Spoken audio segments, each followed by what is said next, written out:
Kung saan nga may masarap na pagkain, dapat yung pinupuntahan. Kung saan nga may maganda, dapat yan puntahan. Ito nga pala si Ate Princess, yung diwata ng South. Hello guys! Welcome na naman nga sa aming vlog. Another day, another episode na naman ng aming buhay. So for today's video, pumunta nga pala kami dito sa may Somo Market. Dito lang sa may Bacoor, Cavite. At dahil may trending na naman nga yung Crepe Ray Manila ice cream, kaya pinuntahan namin. At para matikman ko din. At ito nga yung mga menu nila. At sila naman yung mga nagkagandahan at pogi na nagtitinda dito. Super busy nga nila dito kasi nga ang dami nilang customer. At ang dami nga din na nagpapapicture kay Ate Princess. Trending nga din siya ngayon. Kasi naman, mala. Diyos, ang ganda niya. At halos nga pinupuntahan siya ng mga vlogger dito. Tama ako doon.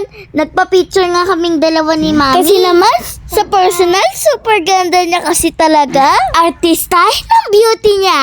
At nag-order na nga kami ni Mami. Ito nga din si ate, ang ganda niya, pero ang ganda nila talaga lahat. Kung ako kaya sumali dito magtinda, kasing ganda ko din ba sila? Alam ko sa sarili ko, maganda din ako. So may mga gusto nga pumunta dito, bukas nga sila na Friday and Saturday and Sunday. Pag Friday, bukas sila ng 4 p.m. and hanggang 10 p.m. Pag Saturday and Sunday naman, open sila ng 2 p.m.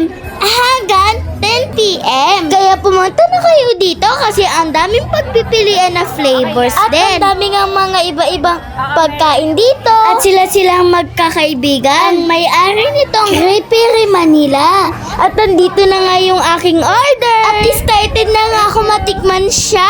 Itong Crepe Ray Manila ice cream. Sa mga nakanood nga nito guys, Betty po, i-subscribe and i-like and share itong aking video. So yun lang guys, maraming salamat sa inyo sa suporta sa akin sa pagba-vlog. Thank you, love you all!